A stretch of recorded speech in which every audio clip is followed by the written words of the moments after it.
நண்பர்களே, இப்போ என்ன கதைன்னு பார்த்துக்கிட்டிங்கன்னா, காங்கிரஸ் கட்சியில் இருக்கக்கூடிய நிர்வாகிகள்லாம் அவங்க தலைவர்கிட்ட கதறி அழுதுகிட்டு இருக்காங்க. எதற்காண்டி கதறி அழுறாங்கன்னா, கட்சியில் ஆள் சேர்க்கணும்னு சொல்கிறீங்க, ஆள் சேர்க்க ரெடியாக இருக்கும், கட்சிக்கு வரதற்கு அவங்க தயாராக இல்லைங்க அப்படின்னு சொல்லி தலைவர் முன்னாடியே கதறி அழுதுருக்காங்க. அதை தான் இன்றைக்கி நம்ம வந்து ரோஸ்ட்டு பண்ண போகிறோம். நேரம் உள்ளவங்க, வாய்ப்பு உள்ளவங்க காணொலியை முழுவதுமாக பார்த்துட்டு வாங்க. இன்னைக்கு என்னெல்லாம் பண்ண போறாரோ. தலைவர் செல்வ பெருந்தகையார் அவர்கள் மைக்க பிடிச்சி எதையோ சொல்ல வந்தார். ஆனா எல்லாரும் வந்து சீட்ல இருந்து முனி பக்கத்துக்கு வந்து எழுந்து உட்கார்ந்தோம். ஏதோ ஒண்ணு சொல்ல வராரு. ஆனா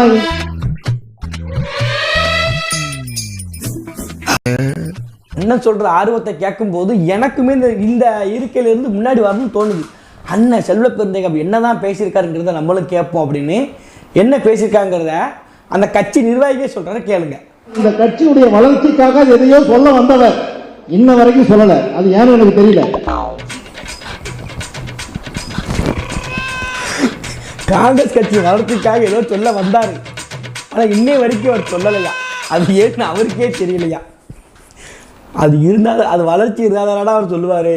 அவர்கிட்ட தான் ஒண்ணுமே இல்லையே. பாலா இருந்தா பொங்க, பச்சை தண்ணி அப்படி பொங்க. அவர் எவ்வளோ யோசிப்பார். செத்து, அதாவது ஒரு கட்டத்தில் வந்து உயிர் பழைக்கிறவனுக்கு மருந்து இருந்த கொடுத்து காப்பாற்றிடலாம். அவன் செத்துட்டான்டா. அவன் செத்துட்டான்டா.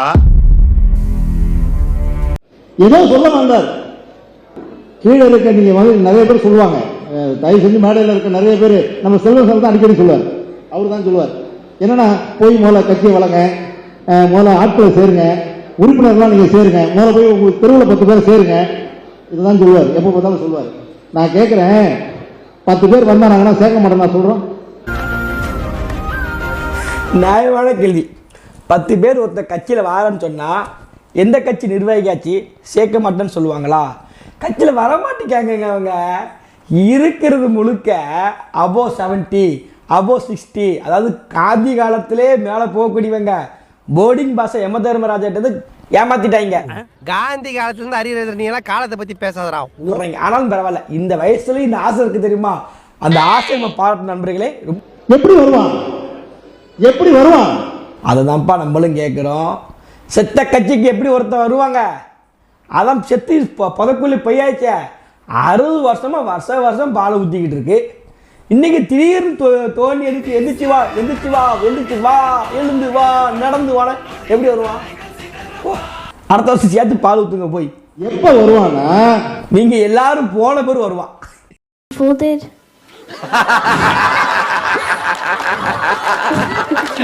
சாம்பார் அப்ப எனக்கு எப்போ வருவோம்னா இந்த 70 இந்த 80 இந்த 100+ எல்லாம் போனதுக்கு பிறகு கொஞ்சமாச்சு 2 பேர் எப்பா இப்படி ஒரு கட்சியோடு இருந்துச்சு, இந்த கட்சிக்கு பார்த்தா பொறுப்பு விருப்பு தருவாங்க, துண்டை கிண்டை போட்டுக்கன்னு சொல்லிட்டு அப்போனா வருவாங்க. அதுவும் நீங்கள் போனாதான். அது நீங்கள் போகிற மாதிரி தெரிலையே. கண்ணு இல்லாத கவோரி பயல முழு கரப்பாம்பூச்சி மாதிரி கவிச்சு வச்சிருக்கானே.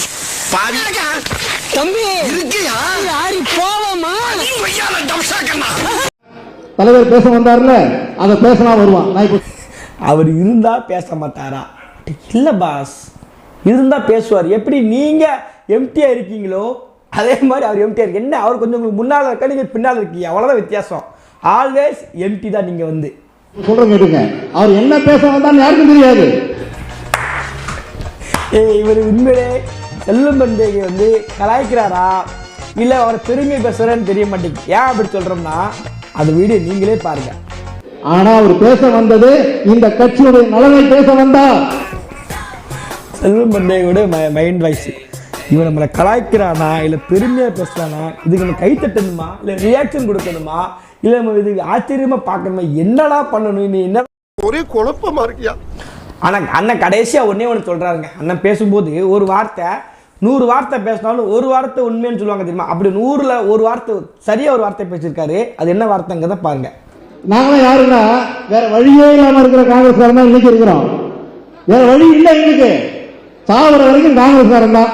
வேற என்ன பண்ண முடியாது. இதுவே டூ லேட்டு உங்களுக்கு வந்து. ஆனால் ஒன்றுங்க, இவங்க மனதிருத்த பாராட்டணுங்க. பாருங்க, இந்த வயசுலையும் கட்சியை வலுப்படுத்த ஆசைப்படுறாங்க பாருங்க. வாய்ப்பில்லை ராஜா, வாய்ப்பு கிடையாது ராஜா, முடியாது. இதை நினைக்கும் போது எனக்கு சிரிப்பு தான் வந்து சொல்ல போனா. ஏன் நம்ம பேசக்கூடாது? எனக்கு தெரிஞ்சு நிறைய பேருங்க அதிமுக திமுக போயிட்டு பெரிய பெரிய ஆளாயிட்டான். அண்ணனுக்கு கோவமே தான். அதிமுக இன்னைக்கு சேர்ந்தவன் வார்டு மெம்பர் ஆகுறான், அடுத்து கவுன்சிலர் ஆகுறான், அப்புறம் அவன் ஊராட்சி மன்ற செயலர் ஆகுறான், அப்படி பஞ்சாயத்து தலைவர், அப்படி பெரிய பெரிய பொறுப்பு பேர் தான். திமுக சொல்லவே வேண்டாம். அவன் பாட்டு கீட்டில் விற்று என்னத்தையும் நல்லபடியாக பொழைச்சி குடும்பத்தை காப்பாற்றி கண்ணுக்குட்டி குழந்த மாதிரி கலாச்சாரத்தை விற்று என்னத்தையும் குடும்பத்தை காப்பாற்றி அவங்க திமுக கட்சி ஒரு பக்கம் ஓடி போயிருந்தான்.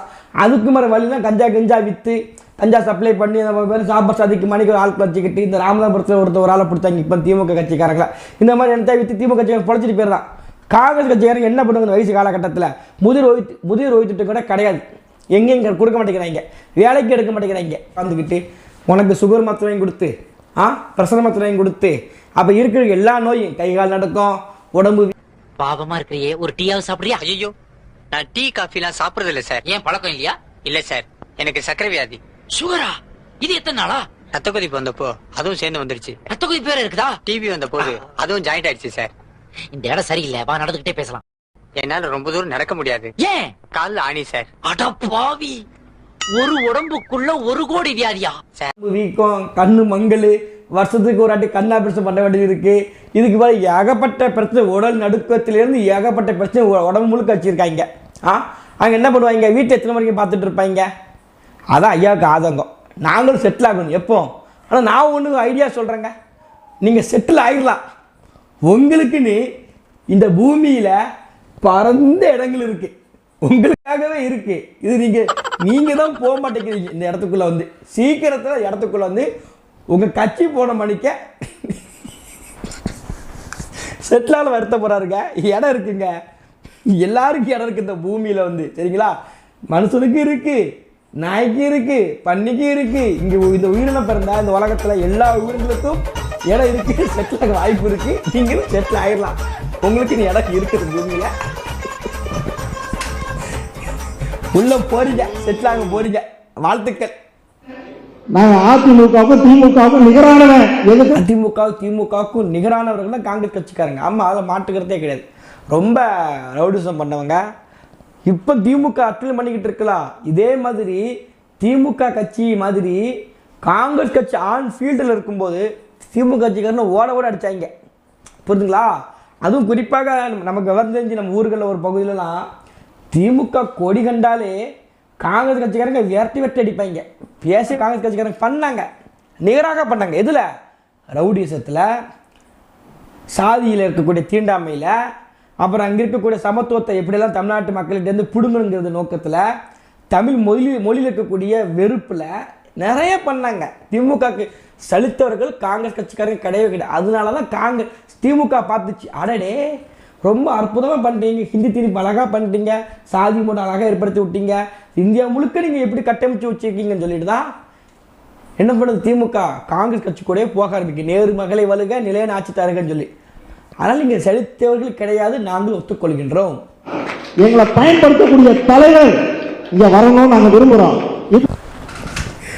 பக்கத்திலே ஒருத்தர் உட்காந்துருக்காரு, தமிழ்நாட்டுடைய மாநில தலைவர். அவரை வச்சுக்கிட்டு எங்களை பயன்படுத்தக்கூடிய தலைவர் வரல அப்படின்னா அவர் என்ன நினைப்பார்? உன்னைய வந்து கொன்னு குளிக்கல வேணா இறக்குறேன், ஓப்பனிங்லாம் இறக்க முடியாது, வர முடியாது. கருவாடு கூட மீனாகும், காங்கிரஸ் கட்சி ஆட்சி பிடிக்க முடியாது. வரலாறு இதுதான். தமிழ்நாட்டில் இல்லை, தயவு செஞ்சு எனக்கு தெரிஞ்சு தமிழ்நாட்டில் இல்லவே இல்லை. இதுதான் நானும் சொல்கிறேன், தமிழ்நாட்டில் இல்லை, இல்லவே இல்லை. வரவே மாட்டீங்க, வரமாட்டீங்க, வரமாட்டீங்க, வரவே மாட்டீங்க, வராதிங்க, தமிழ்நாட்டுக்குள்ளே வராதிங்க. அது நாங்கள் தெளிவாக இருக்கோம். தமிழ்நாட்டு மக்கள் காங்கிரஸ் கட்சியை கொண்டாடினாங்க. காமராஜர் இருக்கின்ற வரை, காமராஜர் என்னைக்கு காங்கிரஸ் கட்சியை விட்டு போனாரோ அப்போவே தமிழ்நாட்டை விட்டு காங்கிரஸ் கட்சி புதக்குழிக்கு போயிட்டு, எங்கள் தாத்தா காமராஜர் இருக்கின்ற வரை காங்கிரஸுக்கு மரியாதை இருந்துச்சு. இப்போ எந்த பெருந்தகை வந்தாலும் காங்கிரஸ் கட்சிக்கு என்று நிரந்தர இடம் எங்கே இருக்குது? 60 அடி பள்ளத்துக்குள்ளே இருந்துக்கிட்டு இருக்கு.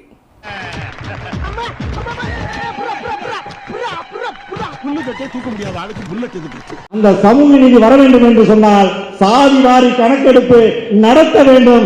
அதற்கு காங்கிரஸ் குரல் கொடுக்க வேண்டும். நீங்க யார்கிட்ட கேட்கணும்னா, தமிழ்நாட்டு இப்படி கூட்டத்தில் செயலூர் கூட்டத்தை பேசுறதை விட்டுட்டு உங்கள் செல்வ பெருந்தை ஐயா கூப்பிட்டு கையை பிடிச்சி அப்படியே கூட்டு போங்க. கூட்டு போயிட்டு நேராக போய் நிப்பாட்டுங்க. எங்கே அறிவாளத்தோடு நிப்பாட்டிட்டீங்கன்னா அங்கே ஒருத்தர் நிப்பாப்ப வெள்ளை சட்டை போட்டு இந்த வெள்ளைக்கரை வேட்டி போட்டு அதை கருப்பு வந்து ஒரு சிவப்பு கரை கருப்பு கரை ஒரு கரை இருக்கும். அந்த கரை போட்ட ஒருத்தர் போய் கேளுங்க, தமிழ்நாட்டில் சாதிவாரி கணக்கெட்டு போயிடுங்க.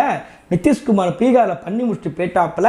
ஆனால் அங்கே சங்கிகளை குளப்படி பண்ணீங்க, அதை போட்டு நீங்கள் ஏமாத்தாதீங்க. நீங்களாச்சும் எடுத்து காட்டுங்க. சமூக நீதி பேசுகிறீங்களா, நீங்களாச்சும் எடுத்து காட்டுங்கன்னு சொல்லி உங்கள் தலைவரை கூட்டு போய் ஸ்டாலினையோ வீட்டு வாசல்லையோ இல்லை அறிவாளத்துக்கு முன்னாடியோ ஒரு போராட்டம் பண்ணுங்க. வெயில் அதிகமாக இருக்குது, தாக்கம் அதிகமாக இருக்குது, வயசானவங்க வெளியில் போகக்கூடாதுன்னு சொல்கிறாங்க. வெளியே போனீங்க உயிருக்கு ஆபத்துங்கிறாங்க. அதனால் நீங்கள் போங்க, நல்லது நடந்தால் சரிதான்.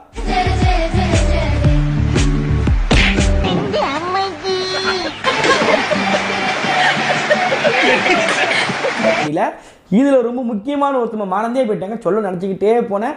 ஜூம் பண்ணி பார்த்தோம்னு வச்சுக்கோங்களேன். உறுப்பினர்லாம் நீங்க சேருங்க, முதல்ல போய் உங்களுக்கு தெருவில் 10 பேர் சேருங்க. இதுதான் சொல்லுவார். எப்போ ஒருத்தர் உட்கார்ந்து இருந்தார். இவர் எங்கேயோ பார்த்த மாதிரி யோசிச்சு பார்க்கும்போது தான் இந்த மனுஷன் தான் ராகுல் காந்திக்கு டப்பிங் கொடுக்க வந்தவர். He has never built an aircraft in his life. அவர் எப்பொழுதும் உண்மையை பேசுவர் அல்ல. அழகா டப்பிங் கொடுத்தாரு. இந்த மனுஷன் தான் இந்த மாதிரி ஆளை வச்சுக்கிட்டு தான் கட்சியை ஜெயிக்க போறாங்களா, கட்சியை வழி நடத்த போறாங்களா, கட்சியை மீட்டு உருவாக்கம் செய்ய போறாங்களா? சூப்பர், நன்றி. மீட்டு உருவாக்கம் பண்ணுங்க, நல்லா பண்ணுங்க. நன்றி.